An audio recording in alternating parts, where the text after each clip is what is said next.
Olá, está começando o Chão e Paz, o seu programa do bem. Nesta edição vamos discutir a presença da igreja nas redes sociais. Afinal, o mundo está cada vez mais conectado e é preciso refletir sobre a maneira como fazemos parte desse universo. Trazemos ainda histórias de jovens que tiveram as vidas transformadas após a Jornada Mundial da Juventude em julho do ano passado. E ainda o depoimento de paroquianos dizimistas. O Chão e Paz está no ar.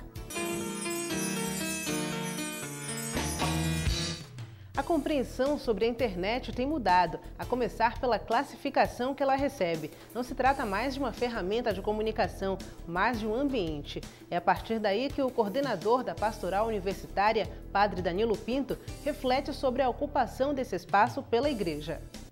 A internet não é mais um instrumento, mas um ambiente em que vivemos. Por isso, é preciso repensar, refletir sobre o papel da igreja nesse espaço. E para isso, o Chão e Paz recebe o Padre Danilo Pinto, ele que é coordenador da Pastoral Universitária. Padre, é um prazer recebê-lo aqui no programa. Muito obrigada pela participação. Para mim também, Luana, muito obrigado pelo convite. É uma alegria poder participar dessa edição do programa Chão e Paz. Saúdo também aqueles que nos assistem por meio da TV Baiana e da internet. Então, vamos começar essa discussão identificando qual é o papel que a igreja exerce hoje nas redes sociais. Então, Lana, eu acho que o papel da igreja ele pode ser entendido a partir da forma como a igreja vê esse ambiente das novas mídias, das redes sociais. E é nítido que já começa a haver uma mudança de compreensão a respeito deste ambiente das novas mídias. Não é? Hoje as redes sociais não são mais vistas como um instrumento que deve ser utilizado, em prol da evangelização. Não é? É visto como um ambiente antropológico em que o homem está e que por conta disso é preciso que a igreja também esteja testemunhando esse encontro que Cristo fez, né? Que Cristo testemunha. É importante que cada homem esteja testemunhando esse encontro que fez com Cristo, né? No ambiente da internet. Então, penso que se tivéssemos de perguntar a respeito desse nosso papel nas redes sociais, não seria uma pergunta a respeito da melhor forma de utilizá-las, mas a respeito da melhor forma de estar presente nesse ambiente. Até porque o Papa João Paulo II, uma vez, chegou a dizer que o cristianismo, o evento do cristianismo é um evento fundamentalmente comunicativo, né? Então, esse encontro entre igreja e redes sociais é natural. Sim, é um processo. E a gente vê que um processo até evolutivo, né? Da própria revelação. A presença da igreja nesse ambiente antropológico. Nós observamos que a cada dia que passa, a própria presença da igreja ela vai sofrendo uma mutação, né? Ela vai sofrendo, na verdade, uma evolução. As pessoas vão percebendo melhores formas de estar nesse ambiente, vão qualificando a sua presença nesse ambiente. Hoje a gente vê que tem pessoas que ali realizam suas novenas nas redes sociais, que postam versículos bíblicos, que dão testemunhos bonitos ou que manifestam o seu enlutamento numa situação de tristeza pela perda de algum familiar ou amigo e tantas coisas que vão favorecendo essa experiência de comunhão, né? Que é a proposta de comunicação para a igreja no Brasil, né? Aliás, a comunicação existe para poder favorecer a comunhão e as redes sociais têm um papel fundamental nisso, né? Porque aliás elas encontram tanta vazão aqui no nosso país, no Brasil, que é um dos lugares em que mais existe a utilização das redes sociais, é porque existe esse desejo profundo de viver em comunhão, de fazer essa experiência de comunhão. Há exatamente um ano, milhões de pessoas se despediam da Jornada Mundial da Juventude no Rio de Janeiro, num encontro conduzido pelo Papa Francisco. O Chão e Paz visitou um dos grupos que participou dessa experiência e traz agora as histórias desses jovens. Confira! As fotografias registram no papel o que está gravado na memória de cada um desses jovens da paróquia Santa Clara. Há um ano, eles viveram uma das experiências mais marcantes de suas vidas, a Jornada Mundial da Juventude, que reuniu mais de 3.500.000 pessoas no Rio de Janeiro. Nesse grupo estava Karina Soares, que representou a Arquidiocese de Salvador nas cerimônias realizadas durante a JMJ. Ao lado de outros jovens selecionados pelas dioceses brasileiras, ela esteve no palco onde o Papa Francisco conduzia as atividades e celebrações. Uma delas foi especial. E aí ele pedia para que silenciasse para conseguir fazer essa oração pessoal. E assim, como eu estava no palco, a gente sempre conseguia ouvir o barulho do pessoal conversando na multidão, o barulho do helicóptero. E aí o helicóptero simplesmente sumiu, ninguém sabe onde é que ele foi parar. E você não ouvia mais a voz de ninguém. Você só ouvia a onda do mar e o silêncio, mais nada. O silêncio se resumia na onda do mar. No Rio de Janeiro, os 19 jovens da paróquia ficaram hospedados na comunidade do Jacarezinho, que desde 2012 tem uma unidade de polícia pacificadora. A área é afetada pela atuação de traficantes e, no meio de tantos conflitos, a presença da juventude católica durante a jornada trouxe paz para os moradores. Teve uma senhora que parou e, com lágrimas nos olhos, ela agradecia por a gente estar lá, por tudo que a gente tinha feito. E a gente... Meu Deus, mas a gente não fez nada. A gente falou, para que ela continuasse firme, que não esmorecesse na fé mesmo diante das dificuldades. Mas, de fato, a gente ficou sem palavras, porque a gente não sabia que a gente estava influenciando tanto. A Jornada Mundial da Juventude mudou também o grupo de jovens da paróquia Santa Clara. Depois desse encontro, eles passaram a querer mais e começaram a estudar os dogmas da Igreja Católica através de um livro voltado para esse público. O YouCat, ele é um dos frutos da jornada. A gente, depois de ter estudado lá melhor, a gente trouxe e fez essa incorporação aqui na paróquia. A gente pode perceber, enquanto jovem, que é uma discussão bem tranquila e são temas que a gente tem dúvidas para trabalhar. Então a igreja abraçou a gente através do YouCat. Juventude.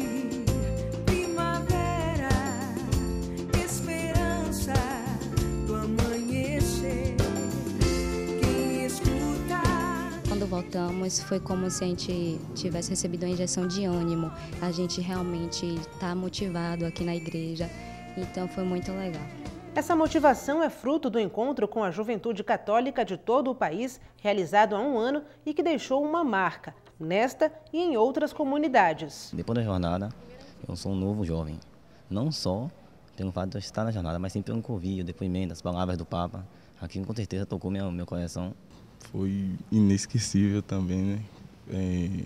Para mim, um momento marcante mesmo foi a recepção, que foi muito calorosa lá no Rio. A Via Sacra foi um momento magnífico, a dinâmica como foi feita, as imagens congeladas de repente tomavam outro formato. Então, assim, é algo que a gente vive, que faz parte da vida católica, da Igreja Católica. Assim como nós perdoamos a quem nos tem ofendido, e não nos deixeis cair em tentação, mas livrai-nos do mal. Amém. Vossa Escuta este chamado, acolhe o dom de crer. No próximo bloco, você continua acompanhando a entrevista com o coordenador da Pastoral Universitária, Padre Danilo Pinto. O intervalo é rápido, não saia daí.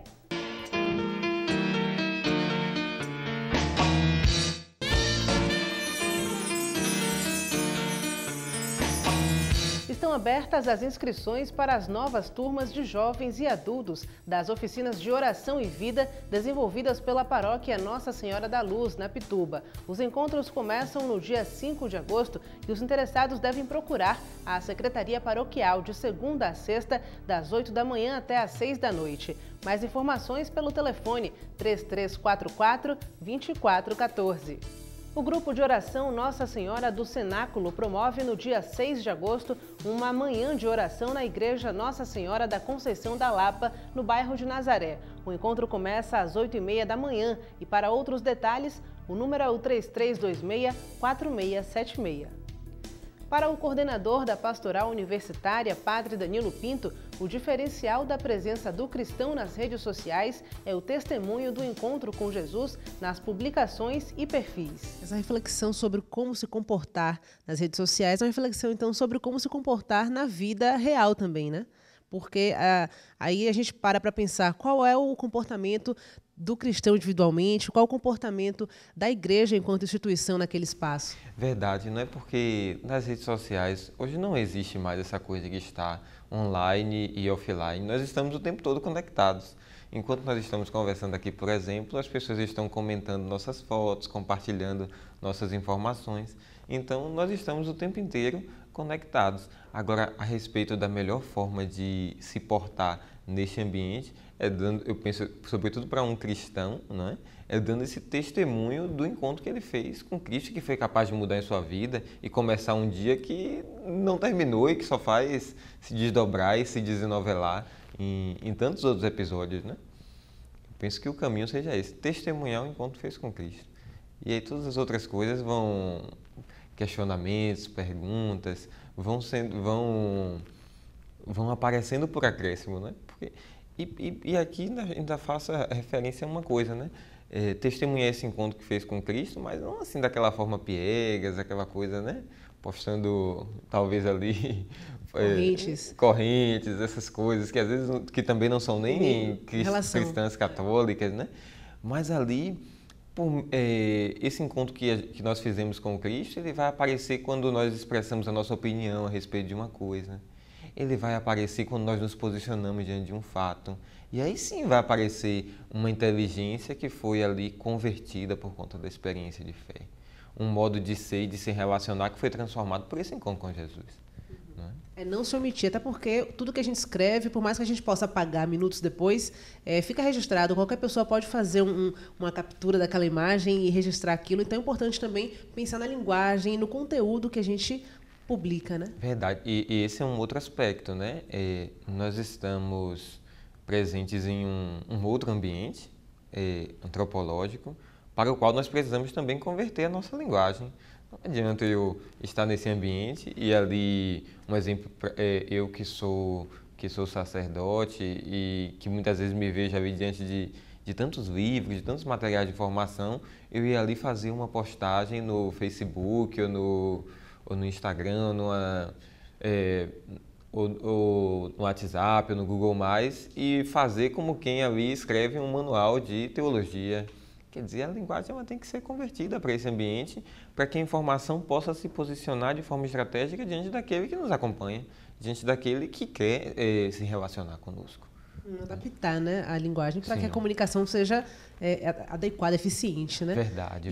Falando nisso, a gente também tem acompanhado discussões, né, em ambientes como fóruns e páginas semelhantes, né, por padres e pessoas das comunidades católicas. Uhum. Como é que o senhor avalia o uso, a ocupação desses espaços? Então, interessante que a internet ela trouxe para nós como posso dizer, este benefício, né? Porque hoje nós podemos encontrar as diferentes expressões, né? As diferentes formas de ser igreja nesse ambiente da internet. E nessas oportunidades, com páginas de internet, nas redes e em podcasts, né? Formatos de áudio, até mesmo em vídeos, eu vejo que tem sido bem aproveitado, de modo que hoje a gente conhece uma infinidade de coisas da igreja. Eu fico vendo assim, meu Deus, a igreja é tão rica e a cada dia que passa, eu tenho 4 anos de sacerdote, né? Mas eu ainda descubro, né, e me surpreendo com as coisas que descubro da vida da igreja, né? Não consegui dar conta de tudo. A cada dia você descobre uma comunidade nova, uma congregação ou uma devoção em um outro canto do nosso país ou em um outro lugar do nosso mundo, e que vão sendo fortalecidos. Pelo contrário, às vezes eu me recordo que esse foi um dos mitos que foi vencido pela própria internet, né? Porque no início se pensava que com a questão da globalização, da internet, os pequenos grupos, as pequenas organizações, elas seriam como que dissolvidas nessa grande massa, nessa grande onda da rede. E, no entanto, aconteceu o contrário. Essas identidades foram fortalecidas e ganharam lugar de expressão na internet, não é? Eu penso que esse mundo está aí e ele deve ser mesmo aproveitado, né, para poder discutir, para refletir, para esclarecer e para também promover, né, e propagar a mensagem cristã. E tudo depende também do uso que se faz desses ambientes, dessas redes sociais, né? Porque a gente sabe que a experiência virtual não substitui a experiência real, né? A Eucaristia, a gente precisa estar ali presente no templo, né? No espaço de oração que a gente vive com as pessoas presencialmente. Mas, ao mesmo tempo, como o senhor falou, a internet também serve para aproximar as pessoas e nos permitir descobrir novas comunidades, novos grupos e encurtar essas distâncias, né? Verdade. É impressionante, porque também esse foi um outro mito que foi vencido a respeito da internet. Porque no início se pensava que a internet iria criar ali uma grande bolha, que as pessoas seriam isoladas a partir disso. E, no entanto, a gente vê as pessoas furando esta bolha da internet, fazem primeiros amigos ali nas redes sociais, depois se marcam para encontrar. E isso é interessantíssimo, né? Depois a gente vê, por exemplo, ferramentas como as ferramentas de geolocalização, que hoje estão ali nas redes sociais. Começou no Foursquare e depois alcançou ali as outras redes, né? O Facebook, o Instagram, o WhatsApp, o Google+, também me parece que tem. A gente vê, isso são ferramentas que vão revolucionando a nossa forma de entender e até de se pôr em relação com o outro. Porque veja que, assim, num contexto hoje em que fazemos tantas coisas, né? São tantos apelos que nos são feitos e temos tão pouco tempo de nos encontrar com os nossos amigos, se eu estou num lugar e faço check-in, aqueles que estão próximos de mim, eles podem vir ao meu encontro e a gente, de repente, bater um papo, rezar juntos e tudo. Foi essa um pouco a experiência que a gente procurou vivenciar com os jovens da Pastoral Universitária, quando propomos uma campanha de check-in nas igrejas, né? Dizendo assim, olha, nesse período, então, da Semana Santa, nesse ciclo do Natal, vamos, então, testemunhar nas redes sociais o que nós estamos fazendo, né? E quando chegar na igreja, não desligue o celular, faça um check-in. E aí os amigos, aqueles que estavam na universidade, no trabalho, os outros familiares, ali sabiam que aquelas pessoas, naquele período, estavam em oração, estavam procurando cuidar da sua vida espiritual, estavam vivenciando uma experiência na comunidade cristã. A Pastoral Social da Paróquia do Divino Espírito Santo, no Vale dos Lagos, recebe doações para complementar as cestas básicas que serão destinadas a famílias carentes. Para colaborar, os interessados devem entregar as doações na Secretaria Pastoral, de segunda a sexta-feira. E para saber os detalhes, o telefone é o 3393-1323. Os devotos de São Caetano festejam o padroeiro com o novenário, que acontece de amanhã até o dia 6 de agosto, sempre às 7 da noite, na Matriz, em São Caetano. O dia festivo, dia 7, terá alvorada e missas pela manhã e celebração solene às 7h30 da noite. Uma procissão vai sair da Capela São José Operário às 6 da noite, em direção à comunidade Matriz. Mais informações pelo telefone 3303-0456. Vamos agora para mais um rápido intervalo e, na volta, as histórias de um casal que, desde os primeiros passos da caminhada religiosa, entende o sentido de ser dizimista. O Chão em Paz volta já.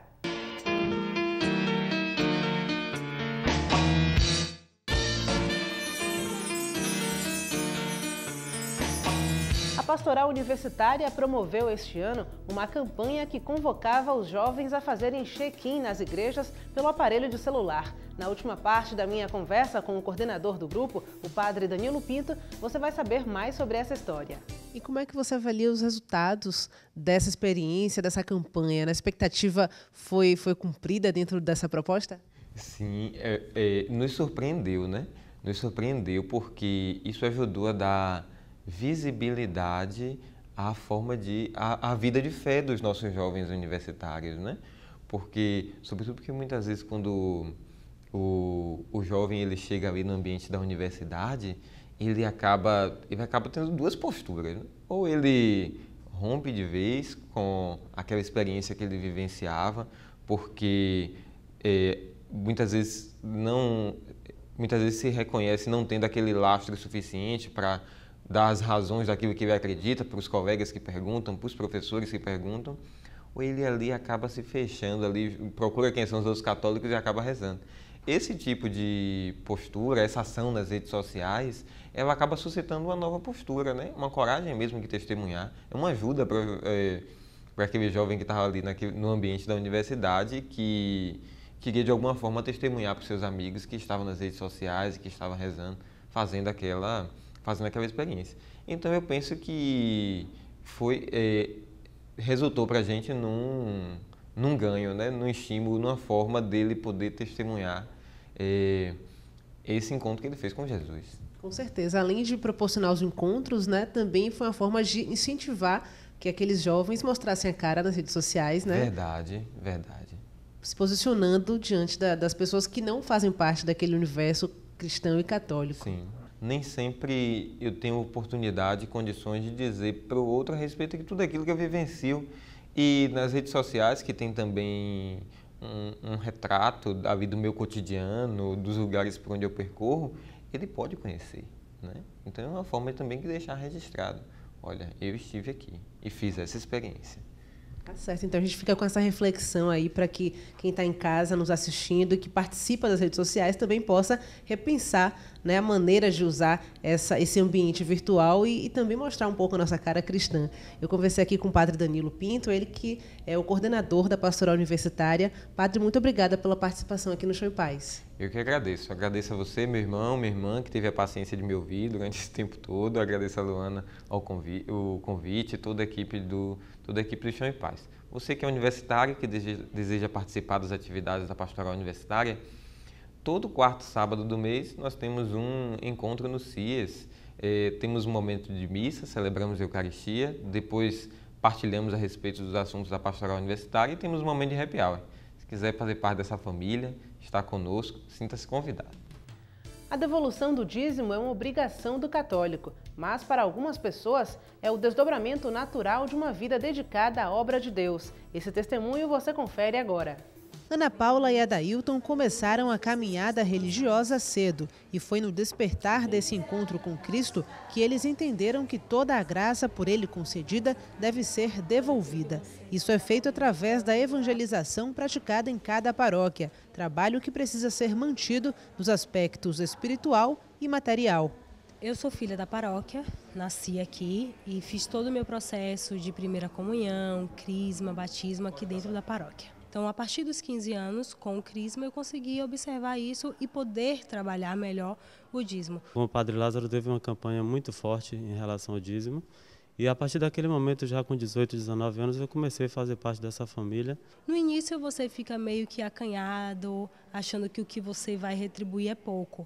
Mas com a maturidade você vai percebendo que aquele pouco, junto com os outros poucos, né, tornam-se muitos. E aí no dia a dia a gente vai percebendo o quanto é necessário, desde um salário de um padre, a manutenção de materiais e equipamentos da estrutura igreja. Eles fizeram essa descoberta juntos. Na mesma época, descobriram um ao outro e começaram o relacionamento que se transformaria na família que hoje formam.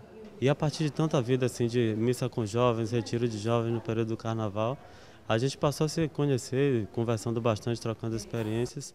E posso dizer que grande parte do nosso conhecimento do dia a dia foi dentro da igreja. E aí surgiu o relacionamento de namoro, depois do noivado. E até hoje vivemos já 11 anos de casado, um filhinho lindo de 10 anos. O filho deles não poderia ficar fora do grupo de pessoas que recebem esse incentivo para se tornarem dizimistas. Sempre que ele chega em casa da catequese, a gente pergunta, né, filho, o que foi que você...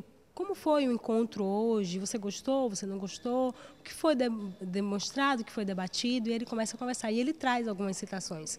Em alguns momentos, quando a gente vai até a missa e que deixa o carnê, ele sempre observa e pergunta, minha mãe, por que eu tenho que dar? Eu falei, não é o porquê que você tem que dar, é para que você tem que dar. Essa concepção vem do exercício diário da fé, marcada por momentos de oração, adoração ao Santíssimo e estudo da Palavra de Deus. Porque sou manso e humilde de coração, e vocês encontrarão descanso para suas vidas, porque minha carga é suave e o meu fardo é leve. Toda essa experiência é vivida na igreja, onde eles se descobriram como católicos e participam de atividades paroquiais. Já fizemos parte de muitos movimentos na igreja. A liturgia, em grande parte da nossa vida, foi com a liturgia, mas também com a catequese, com movimentos. Desde a nossa juventude a gente começou a fazer leituras e aí veio várias formações que a gente vem tendo ao longo desse tempo. E aí, desde o animador, de repente até ajudar nos cânticos também junto com a comunidade. A Dailton participava do Pastoral da Juventude, então foi parte da liderança da juventude. Nós formamos aqui alguns grupos de casais em que a gente sentava para debater, porque a Pastoral da Família não é somente a família, pai, mãe, filho, mas também é o casal. E aí a gente percebe o quanto é legal, o quanto é gratificante para a gente retribuir tudo isso, todas essas graças que Deus nos concede no nosso dia a dia. Essas atividades acontecem na paróquia Sagrado Coração de Jesus, no Alto do Cabrito, onde eles se casaram e seguem partilhando juntos a vocação cristã. Aqui, eles encontram no pároco a orientação espiritual e o exemplo do que é ser dizimista. Tento justamente estar sempre transmitindo aos meus paroquianos, às minhas ovelhas, esse sentido e esse valor, essa pertença, né, em ser dizimista, o quanto nós crescemos em todos os âmbitos da nossa fé, sobretudo no social, no espiritual e nessa comunhão de partilha. Né? Nada poderá me abalar, nada poderá me derrotar, pois minha força em vitória é Jesus. O Chão em Paz fica por aqui, mas você pode entrar em contato com a nossa equipe através do e-mail chãoepaz@arquidiocesesalvador.org.br e no portal www.arquidiocesesalvador.org.br você pode rever esta e outras edições do programa, além de ficar por dentro de tudo o que acontece na nossa igreja. Para você, uma ótima semana. Fique com Deus e até o próximo Chão em Paz.